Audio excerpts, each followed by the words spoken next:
Welcome back to part two of our video on strategies for learners. We did a really great job, in my humble opinion, of keeping to our little time constraint for the first one. So we're going to dive right back on in where we kind of left off.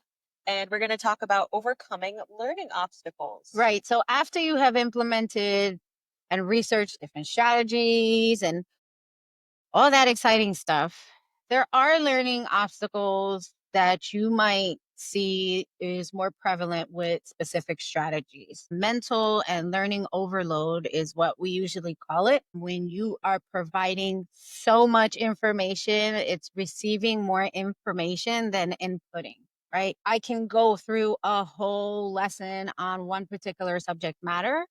However, I'm not the one learning. I have to make sure that what I'm going through is going to be received in a manner where it's not only overwhelming, it's not an overload, and I'm not causing additional characteristics of frustration and stress and anxiety and whatnot. So, how to handle the information and what are the signs, right? So, the first sign, and I will say that the fortunate circumstance regarding this is you are always going to see this from students. You're never going to see a student sit there and just soak it all in and uh-huh. Well, if they do 10 times, then you know something's up. Something's up. Yeah. But usually there'll be some signs of characteristics of certain behaviors. And what those will look like is frustration, task avoidance, emotional outbursts, and simply just forgetting simple instructions Yeah. because you are on instruction number 5 and Yeah. I'm still on number 1. If one at all. Right. So when dealing with the anxiety and frustration level, the first thing that you need to do is dial it back. Dial it back at least 50% of the strategy. If the strategy is effective enough for the student to understand, however, the way that you are implementing the strategy is becoming overwhelming and frustration, then you know it's not the strategy itself. It's just the way the student is trying to receive the information. What I would suggest, and this is just my suggestion, again, there are millions of suggestions and opinions, but what seems to be most successful for me is having that one-on-one or finding that one-on-one time to have that level of engagement where that student is comfortable enough to explain what they are feeling, what frustration, what emotional outburst, right? Sometimes the student will have an emotional outburst and we're automatically like, "Ah, you're having a behavior. That's a behavior." Of course it's a behavior. What is the reason behind Yeah. the What's the root? behavior? What's causing? Right. And you're gonna see that a lot as well with test anxiety and instructions for testing. I am the worst test taker. I do suffer from test anxiety. I have So do I, panic actually. attacks. A lot of people suffer from that. What I need to do is I need to do a couple of strategies. And what needs to work for me might work for you. So some of those strategies are break down tasks. Instead of looking at the test as a whole, I break it down into chunks. That we're talking Yeah. about chunking again, Chunk, right? chunk. Divide the big assessments into manageable pieces and information. If the context that I'm studying has several different avenues that just go along with the whole test in and Yeah. itself, I'm going back to chunking. I'm breaking that down and I'm timing me per section because all assessments, for the most part, is time. And I think the biggest test anxiety is the fact that it is time management because we know the clock is ticking, but the information is not at the same time, right? So practicing those time management skills and breaking down and chunking of information and time is imperative, and it will take at least 40% of the test anxiety off the table because I'm doing it within the time that I have practiced. Practice is very important for test taking. You can do it in person, you can do it online, you can do it with a tutor. We have some families who request tutoring just to take a GED exam or even to take a driver's license exam, right? Yeah. It's really testing is the overall amount of information being broken down so that you can understand the information and be able to answer it appropriately. Breaks are important We love a good break. and creating a supportive environment. Yeah. So I have to tell you, I'm obsessed with this meme right now of these two students who are in China who are learning English Okay. online. So the sister has the English language down pat. Okay. And if you know this, then you're going to start laughing immediately. The brother is having a difficult time pronouncing some of the English language. Okay. And you can hear his Chinese dialect That's in it. that. So the sister is getting so frustrated, and he's trying and he's repeating, and she's like, or she'll smack him in the back of the head. And the sister's only like a year older than Yeah, him, and yeah. they can't be no more than 7 years old. Jesus. And she's Okay. repeating it in his face, and repeating it in his face, and slapping him on the face. That's not a very supportive No. environment. And I don't think it's very entertaining, don't get me Yeah. wrong, but I don't think he's going to learn the English language. But Getting slapped upside the back of the head. I doubt it. listen, maybe for some it works, maybe for some it doesn't. There are plenty of memes out there that show you that if it doesn't work, Ye- you can't threaten a kid, or you can't, I'm Yeah, going yeah, yeah. to beat your ass because you just don't Yeah. know, right? So a supportive environment is important, and that starts with having somebody who is teaching you the context, knowing how to teach you the context, and Yeah. that is by implementing different strategies. But gosh, that's my favorite. I've literally never seen this meme in my life. So clearly I'm missing out on something since this was his favorite thing. I have to find it. I gotta tell you guys, it is so funny. And it's not funny because the way he's trying to speak, it is Yeah. so funny at her frustration level with him. Yeah. But there are going to be some obstacles that get in the way when trying to implement strategies or trying to really identify who the learner is. What you have to do is you have to be aware that that is going to happen with every learner, Yeah. whether they have a diagnosis or whether they're just, having a difficult time understanding that subject matter. But the one thing that's going to support you the most with this, and we can give you every tool under the sun, but what's going to help you is just know who your learner is, know what works for them, know what doesn't, and always encourage them to speak and advocate for themselves. I'm a huge component of that because otherwise I'm just going to continue teaching. And that's what mostly happens because we're on time restriction and we have to move on. And if I Yeah. focus on you, then the other 22 students Yeah. are going to be. So just keep that in mind and always set aside a time for you to get to know that learner. But there are tech tools and resources for learners. There are some apps regarding that. But before we move on, I skipped adapting to a different learning environment, online versus in person. So I wanted to give examples because of we have to teach emotional awareness and advocacy, just like I said. And with that, we have to prioritize so we don't pile up on the student and create a model of growth mindset learning. So I wanted to give you two examples of overcoming learning obstacles and how you can utilize that. I was going to do the online example online in person. I'll do an online example. I always tell my students when they come on, they're very overwhelmed. They don't have any expectations. It's very hard to put that prior to online learning. So when I do meet with the students, I don't immediately go into the academic rigor of the program. I like to talk to the students, get to know them, and also reassure them that the only expectation I have is for them to work on the goal, which is partially my expectation, and to show participation, not to show understanding, not to show achievement. With understanding and achievement, that is the opportunity that I give my students to have that conversation with me from the very beginning. There are no expectations that I put on them in the very beginning, and I let them know. I also let them know about pacing. Pacing is very important when you're applying a strategy because one, you have to be aware of the learning environment that you're in. And two, you have to, again, and I'll preference this always, know your learner. So if I have a 30-minute online session with the students and my goal is to address two-step equation, if I get there, that was my goal. I just want to make sure that I do everything in my power with all the strategies that I'm going to utilize to have that student understand what the expectations are at that point. Yeah. Not in the beginning, not at the end, not throughout the whole course, but at that point. And it's up to them to let me know. I really open up lines of communication between a teacher and an educator because you never want to assume that the child has the information correctly. Just because they're sitting there and they're smiling and blinking at you Yeah. does not mean that that's what's going on up here.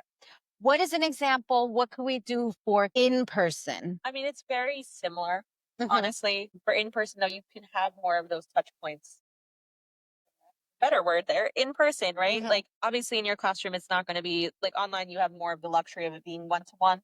You don't have that luxury in a classroom of depending on the type of classroom you're in, right? Because if you're in a resource replacement program, you're going to have a much smaller class size. But let's say you're in a class of 30, you don't have that one to one connection, but you still have opportunities to do those one to one touch points with a student, especially if you know that whatever you're working on that day might be something that if you know your kids well enough, might be something that your kid struggles with. You still have that opportunity to just like pop over and be like, hey, how's it going? Talk to me. Like, do you have any questions about anything? Is there ways I can help you better understand what we're working on? I also like giving kids an opportunity to have like brain breaks, but it's still like structured in learning. It's not so like they can have a moment to It's like also regiment. check how they're feeling. And then it also just gives them the opportunity to kind of relax, but it's still a learning kind of structure like the hoots. There's also, what is that? You could also do small grouping. Small group. Yeah, yeah. But you're jumping you're jumping on I my. know, I know. Oh my gosh. I know. There's another one. Booklet. I don't always say this one wrong, but it's fun. It's so much fun. But it's all geared towards learning, and it's helpful to Yeah. give them a moment to like kind of decompress. You don't have to do it a whole class period. You can literally do a 5 minute Mhm. game, and then it also still helps you check to see where they're at with whatever the objective for the day is, as long as you're gearing the questions towards whatever you're learning for that day.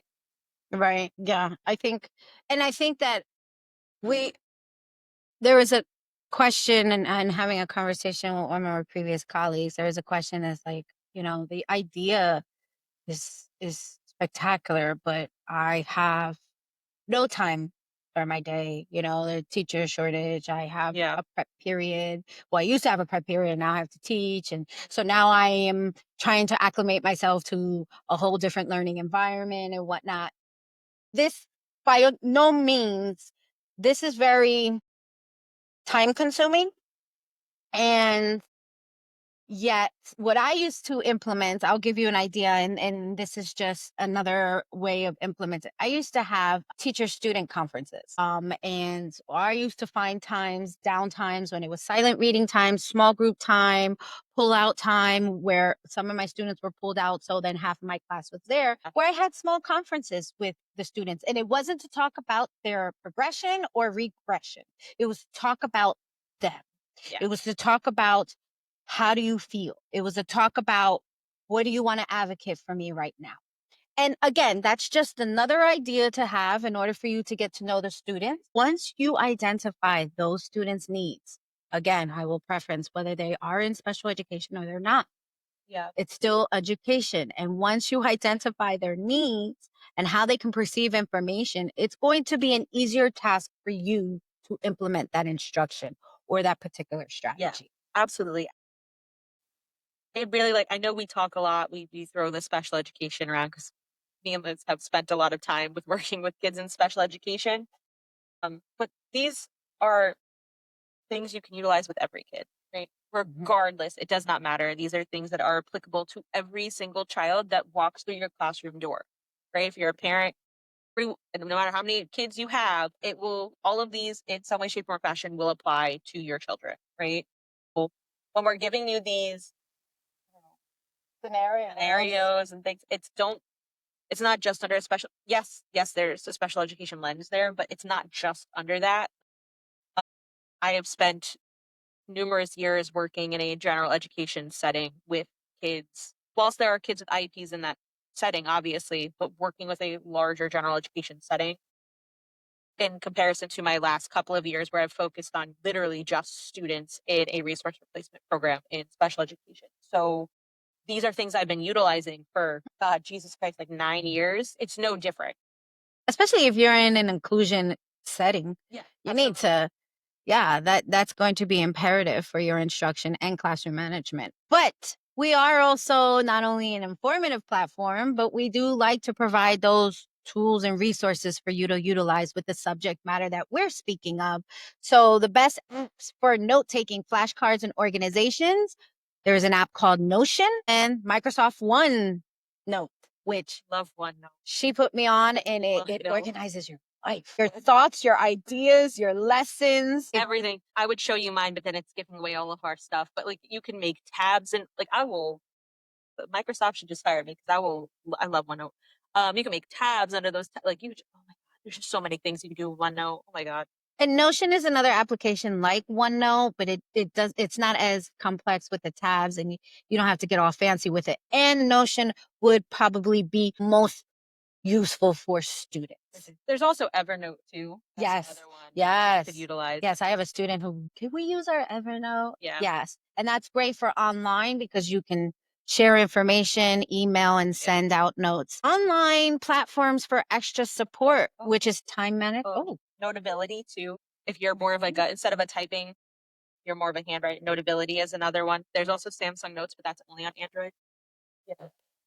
Sorry, I do have to help the I do because Notability is only on iOS, so I have to give one that's also for us, Android users because it's only fair. I'm not gonna, the supremacy of whatever nonsense the iPhone world is over yonder. Like me and my good little Samsung S22, we got to be inclusive in this platform.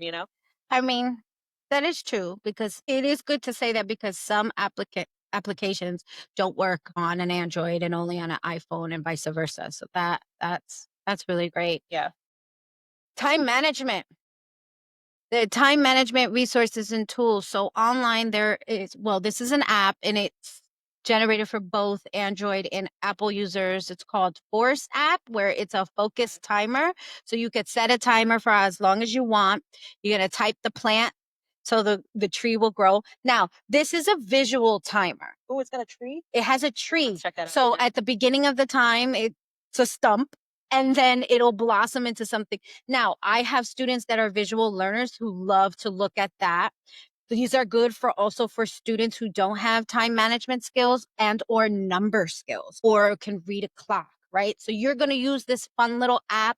You can use it for early elementary, early childhood education. You can put it on your smart board so that the students can see how much time they have rather than looking at numbers. So it's a fun app and you can share it with other people. That's cool. And then it just has a lot of like cool key features, but it's visual timers. Okay. Okay. What do you have for time management? Oh, not for time management. I have stuff for learning platforms. Okay. So then one more. Because I didn't know about that one. I like that. I want to watch a tree grow. Remember those little things?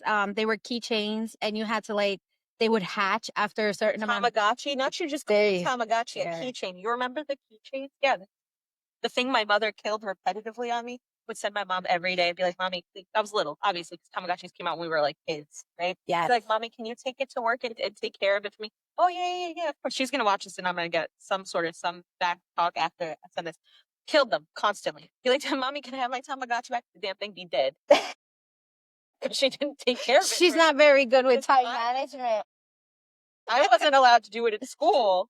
Gave it to my responsible mother. She had 4 and she kids, killed and her. she killed my Tamagotchi. I don't think I ever got one to do anything. They were always dead. Anyway. So when I was playing with that, that's what automatically got me back to that. One more time management tool that I wanted to let our viewers know, it's called Pomo Focus. It's after the Pomodoro technique. So it's actual an application. It customized times. It does task management. It shows you time progress so that you can create an account that shows you your time. This is going to be really useful for test anxiety and test taking. I would definitely do that. And whether it's a chapter test or a standardized test, this is to get you in the rhythm of having good time management and not being overwhelmed by the fact that you are being timed. It has audio notifications, so it's really good for our audio learners, and you can add different tasks to it, so you can create a whole time management program utilizing this application. That sounds really cool too. Yes, there's so many cool things. We got to think of an app. mumbling that she thinks we should make an app next. So we'll add that to the list of business ideas. Don't steal it. And any other tools that enhance learning efficiency for memory and practice. We love online stuff over here in my corner of the desk anyway. We know it's true. It's 100% true. Khan Academy is a really good one. I'm sure most educators know exactly what Khan Academy is. But even if you're a kid or a parent at home, Khan Academy is great. You can just, it has so many different resources for math, science, reading. Jesus Christ, SAT prep if that's what you're looking for. It's got step-by-step lessons and questions and videos, which is really helpful. Quizlet. Yes, We love the flashcard. the flashcard and Love game. games. Yeah. Kahoot.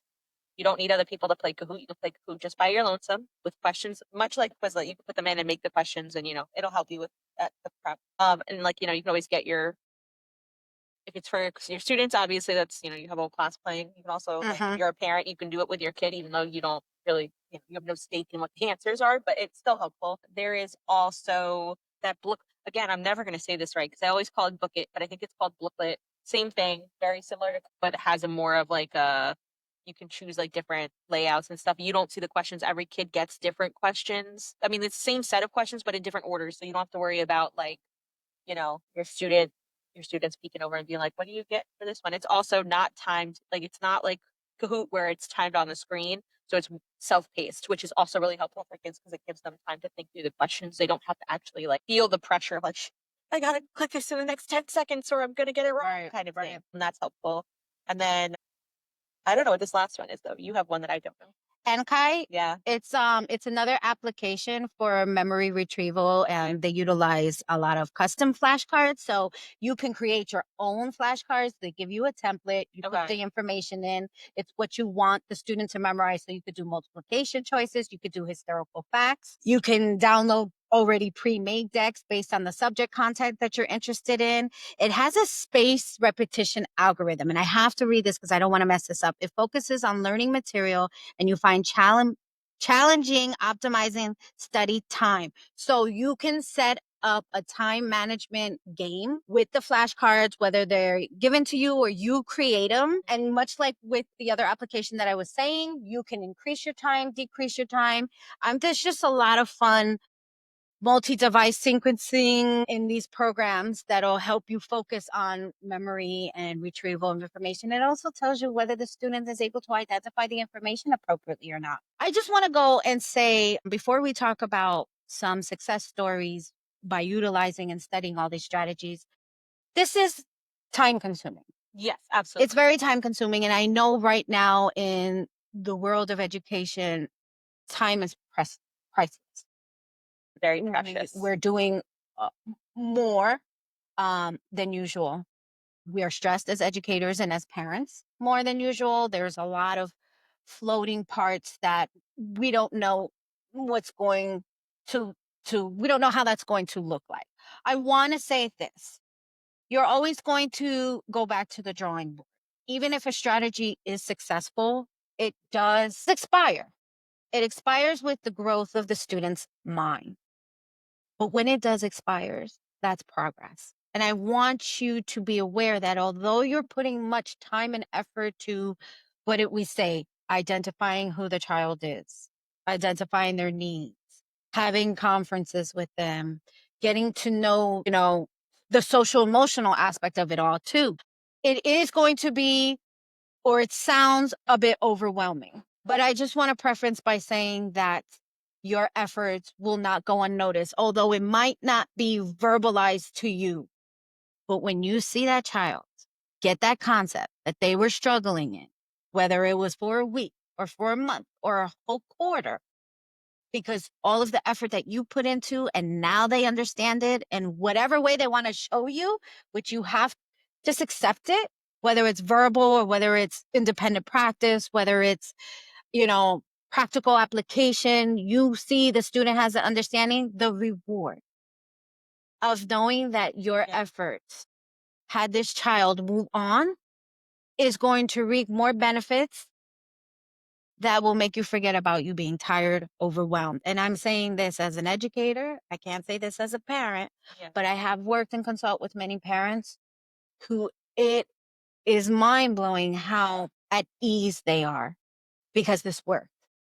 because they put the effort in. And it's more rewarding when you put effort into something, you get more benefits out of it. And I just want to say that all of the strategies, all of the resources and tools that we're giving you, there's a lot out there. Yeah. And we wouldn't want you to get overwhelmed, but there's many different ways that you can organize those thoughts, and utilizing AI tools to help you generate that information, like her best friend ChatGPT, will help you get there. It won't give you the entire answer, but it'll help you start somewhere. So I just Yes. want to say that because we can go on and talk about strategies for Absolutely. part 3, part 4, and 5.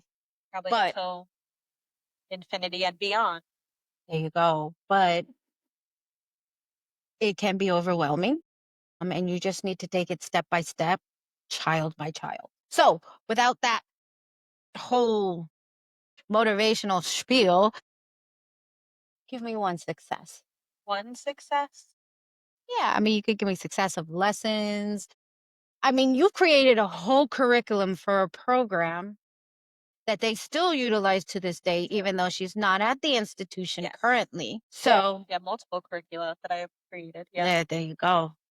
I think what I say, I don't even call it a success story because to me it's just It's your job. it's my job. So it's Right. hard to be like, let me put this as a success story, like pat myself on the back. Like I did my job to reach the kids in my classroom. I had I will say the very unique privilege of working with the same group of kids for 4 years. They're actually graduating this year, and I'm very proud of them. Graduation is very soon. By the time this video posts, they should have graduated already. And I'm very excited to watch them walk across that stage. Probably will cry like a baby.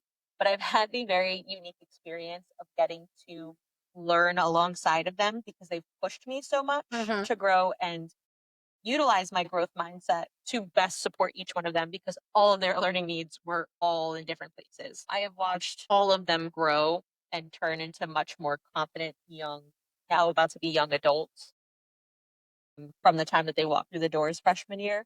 Like, I don't know if this is really I mean, I feel like it's a success story. It is because Watching, I know the students because that she is yeah, talking about. and it's not for a lack of like the things that I did with them freshman year were not the things that I did with them in their sophomore year or in their junior year or even in their senior year. Mm. Like the approaches and things that we did changed over time, but that's because they were growing.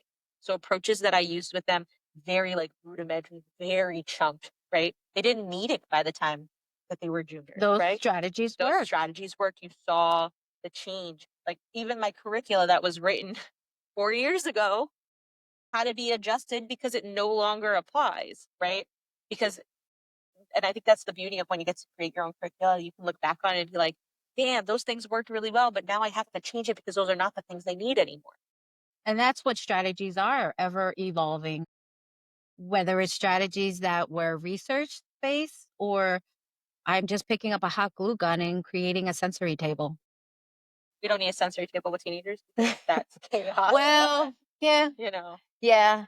I think for me online, I was able to get to see how the strategies were implemented more on an intimate basis. yeah, And I love the fact that I was able to provide the one strategy that was for me across the board and I think works for everybody that you don't have to modify is ownership. I gave them ownership over letting me know whether they needed the strategy or letting me know whether that strategy was effective or not, right? learning. Yes. Keeping that open lines of communication. Hey, I don't think I need two color coded pencil anymore to understand this process. And so I don't have one particular success story. I think I have many because there are just many strategies that we can reinforce for our learners, but I think you're going to start seeing progression within that. And again, please don't be deterred away if the strategy doesn't work. It doesn't always work the first time. I'm going to go on and tell you that I think about 75% of the time when I'm trying to implement a new strategy, it's not effective because it's just a foundation for me to try this in case I need to modify this particular strategy or I need a heavier strategy or I need a more hands-on or I need a more visual, right? That's going to give you the direction information that you need. So even although the ideal situation is to identify that learner's needs, even if you can't, because you are not in the position to do so, whether it's because you're temporary or substitute or filling in space, or just Student even because teaching. student teaching, or even because there's 32 kids in the classroom at this point because they had to combine. It's okay. It's okay. And I mean, that's just the beauty of being an educator. It's the beauty of being a parent of a child who is learning. It's not going to look perfect. And the only one who's going to tell you whether you're doing a good job or not is your student. Oh, Really. and they'll tell you. Yeah. I don't understand this. I don't get it. You can't do this strategy. I don't like stickers. Why are you giving me stickers? I used to give out highlighters to everybody. Why do I have a pink highlighter? I remember that actually. I was, yeah. Just highlight I would get everything. so mad. Keywords, right? Or highlight things you don't know, vocabulary you don't. The simplest things. And yeah, and I don't want pink. I mean, we would argue over the colors. The colors. But nonetheless, what we are going to do is there are additional website resources and book resources. There are some good books out there regarding this information. We're going to post this information. And if you want any further information regarding any particular strategies that we've discussed, again, you can let us know and we'll send you things for whatever your needs or questions may be. And also, obviously, we are Unique Learners LLC. So if you would like, LLC. yeah, Yeah. Oh, LLC. I don't know how we see it. It's gonna be, I don't know. Yeah, they're gonna be the right this way or the right this way, one or the other. But obviously, you can always contact us. Also, we do consult. So if you need more additional support than just ebook or website, we do consulting. So feel free to hit us up on our website or on Instagram or our number that is also everywhere, Facebook, wherever. Yeah, Absolutely. we are more than happy to help. We also offer tutoring services. So if you would like your student Test taking tutoring services. we are here to help. She's really good with that. She's really good. AKA your child will be working with me if they need help with all that. But with that being said, thank you so much for coming along for our second part 2 episode. Part 2 of episode 5. Episode 5, yeah. Part 2 of episode Episode 5. 5. And we are so excited to be back. And we'll see you on a weekly basis. We'll see you soon. Bye. Bye.